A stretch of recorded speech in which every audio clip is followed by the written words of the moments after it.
Favourite mutual fund के बारे में है, Motilal Oswal mid cap fund. अब वो फंड सबके पोर्टफोलियो में तो होगा ही शायद, तो हमें ये ध्यान से देखना है कि ये म्यूचुअल फंड अंडर परफॉर्म क्यों कर रहा है, क्यों इतना ज्यादा करेक्शन आ रहा है म्यूचुअल फंड में, वो भी मोतीलाल के मिड कैप फंड में। चलिए डिस्क्लेमर है कि ये कोई रिकमेंडेशन नहीं है, ये सिर्फ एक रिसर्च है, ये एजुकेशनल पर्पस के लिए है। आप एक बार ये वीडियो एंड तक जरूर देखना और आप आपके म्यूचुअल फंड डिस्ट्रीब्यूटर या फिर आपके एडवाइजरी से कॉन्टेक्ट करने के बाद ही आप इसमें इन्वेस्ट करना या फिर आपका डिसीजन रहेगा। ये कोई हमारा रिकमेंडेशन नहीं है। चलिए आगे बढ़ते हैं। अब Motilal Oswal mid cap fund, अब ये फंड को जानने से पहले आपको इसके बेसिक्स जानना जरूरी है कि ये फंड क्या करता है, उसकी फिलोसॉफी क्या है। अब जैसे आपको पता है ये मोतीलाल मिड कैप फंड है। अब इनका इन्वेस्टमेंट स्टाइल है QGLP, quality growth longevity price. अब इनकी investment strategy active and concentrated है, मतलब ये सिर्फ 25 से 30 स्टॉक्स में ही अपना पैसा लगाते हैं। ये फंड को 12 साल हो गए लॉन्च होके। अब इसका करंट AUM 35 करोड़ के आसपास है और इसे मैनेज किया था निकेत शाह ने। अब इसका पास्ट परफॉर्मेंस आप देख सकते हो। डायरेक्ट प्लान में 2023 में 43% का रिटर्न था और वही बेंचमार्क का 26। उसके बाद 24 में फंड ने 58% रिटर्न्स दिए और वही बेंचमार्क ने 15.94%। बस ये जो 2 साल थे ना, ये फंड को इतना ज्यादा लाइमलाइट में लेके आ गए, ये फंड सबका फेवरेट फंड हो गया और सबके पोर्टफोलियो में ये फंड ऑटोमेटिकली आ ही गया। अब आप देख सकते हो पिछले 1 साल में ये फंड ने नेगेटिव 2.78% रिटर्न्स दिए और वही बेंचमार्क ने 15.74% रिटर्न्स दिए। इस फंड का स्टैंडर्ड डेविएशन है 18.79, जो कैटेगरी से ज्यादा है। अब स्टैंडर्ड डेविएशन क्या है, कितना वोलेटाइल है फंड, तो कैटेगरी से काफी ज्यादा वोलेटाइल है ये फंड। अब बाकी रेशियोज आप देख सकते हो स्क्रीन पे। अब फंड क्यों गिर रहा है उससे पहले आपको ये जानना जरूरी है कि फंड क्यों ऊपर गया था, क्यों इतना ज्यादा आउट परफॉर्मेंस आया था फंड में। अब जैसे आप स्क्रीन पे देख सकते हो 23 में फंड ने आउट परफॉर्मेंस स्टार्ट किया और 24 में तो ऐसा आउट परफॉर्मेंस किया है कि बाकी फंड्स ने तो कुछ पैसे बनाए ही नहीं है कंपेरेटिवली।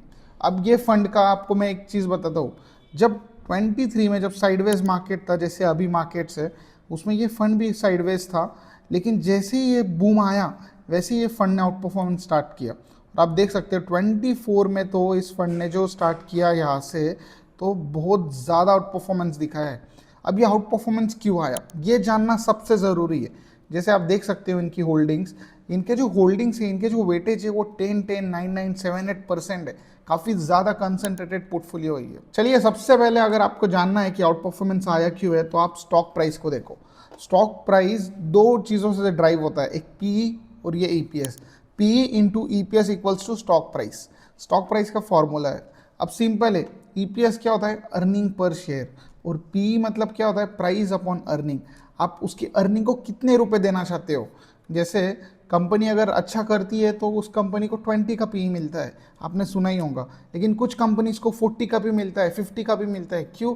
क्योंकि उसमें इन्वेस्टर बुलिश है, इन्वेस्टर्स को लग रहा है कि आने वाले टाइम पे कंपनी अच्छा ग्रो करेंगी और उसकी अर्निंग को हम ज़्यादा प्राइस देना चाहते हैं। समझ गया है कि PE into EPS stock price होता है।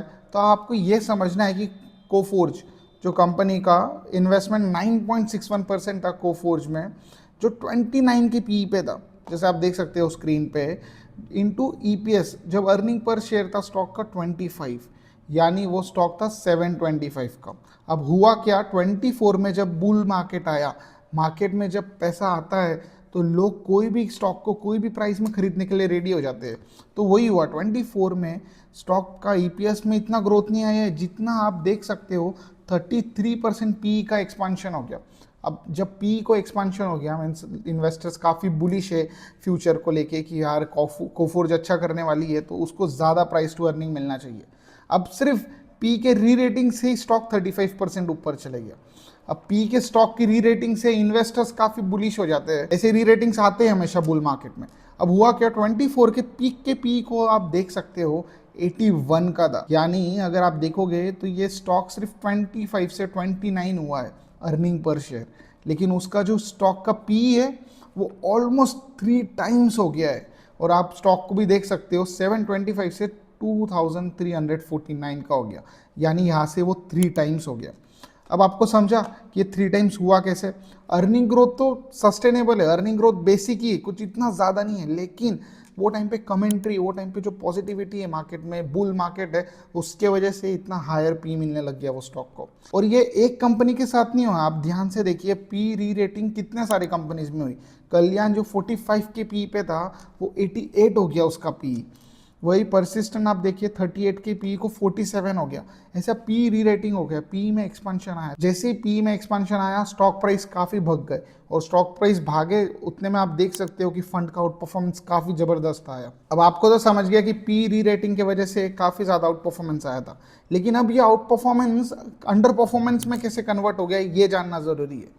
जैसे ही 24 में जो मार्केट्स ने पी को एक्सपांड कर दिया था, वापस 25 में करेक्शन आ गया, बेयर मार्केट में आ गया मार्केट, और वहाँ से कॉन्ट्रैक्शन आ गया। मतलब जो पी रीरेट होता है ना, वापस डीरेट हो जाता है। इन्वेस्टर्स जो इतने बुलिश थे वो एकदम से पैसिमिस्टिक हो गए, एकदम से स्केप्टिकल हो गए। इन्वेस्टर्स फंड्स को देखने लग गए, स्टॉक्स को देखने लग गए। कमेंट्री जो अच्छी थी, लेकिन इन्वेस्टर्स जो बुलिश थे, एक्सट्रीम बुलिश थे, कोई भी वैल्यूएशन पे खरीदने को रेडी थे, वो रेडी नहीं थे, और उसमें पी डी रेटिंग हुआ।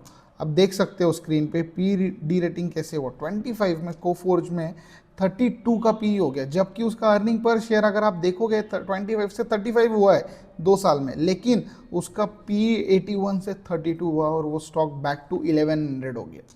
जो एक ही साल में डबल हो गया था, वही वापस एकदम से 50% यहाँ से करेक्ट हो गया। ऐसे बहुत सारे कंपनीज के साथ हुआ। आप स्क्रीन पे देख सकते हो कैसे कंपनीज के पी डी रेटिंग हुई है।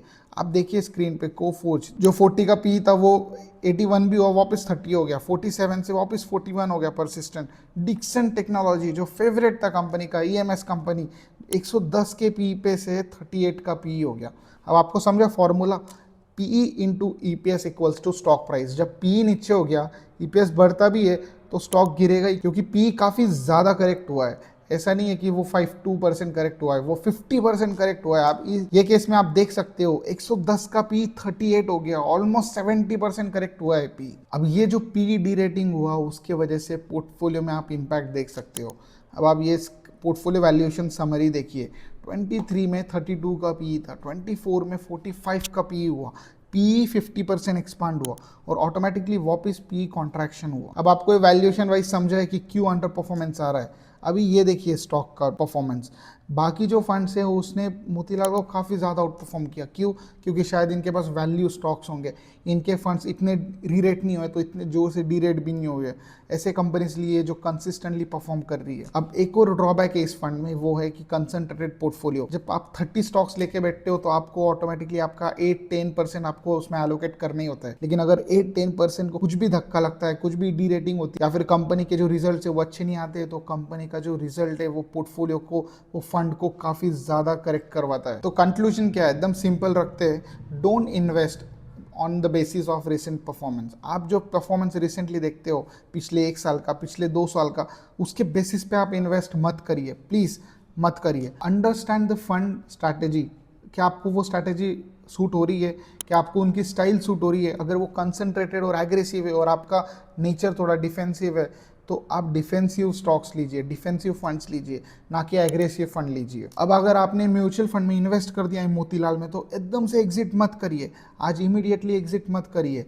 आप ये फंड को समझिए, क्योंकि इनके फंड मैनेजर चेंज हुए। अभी जो निकेत शाह थे वो 2024 में उन्हें दूसरी पोजीशन मिल गई फंड में, और अब दूसरे फंड मैनेजर आ गए, अभी खंडेलवाल मैनेज कर रहे हैं। तो आप उनकी परफॉर्मेंस को भी देखिए, क्या पता वो स्टैंडर्ड डिविएशन को थोड़ा कम कर दे, वॉलेटिलिटी कम करे और अच्छे स्टॉक्स वापस पिक करे जो अगली साइकिल में आउट परफॉर्मेंस दिखा सकते हैं। डाइवर्सिफाई करिए। अगर आपके पास एग्रेसिव मिड कैप है तो आप एक डिफेंसिव मिड कैप ऐड कर लीजिए आपके पोर्टफोलियो में, तो वो दोनों को बैलेंस कर देगा। अगर ये मिड कैप आउट परफॉर्म कर रहा है तो ये सस्टेनेबली थोड़ा रिटर्न्स देगा, लेकिन आपको जब मार्केट करेक्ट होंगे, ऐसे करेक्शंस में ये फंड वही क्या वही खड़ा दिखेगा। And the last thing, returns are by product of good systems. अगर आपकी सिस्टम अच्छी है, अगर आपको पता है कि आपने पोर्टफोलियो में क्या लोकेशन आपको मिड कैप में रखना है, क्या स्मॉल कैप में रखना है, क्या फ्लेक्सी कैप में रखना है, और क्यों आपके पास सेक्टोरियल फंड्स चाहिए, कौन से थीमेटिक फंड्स चाहिए, अगर आपकी सिस्टम क्लियर है तो आप मार्केट में आउट परफॉर्मेंस दिखा सकते हो, और ऐसे बुरे फेजेस में अपने पोर्टफोलियो को भी बचा सकते हो गिरते हुए मार्केट में।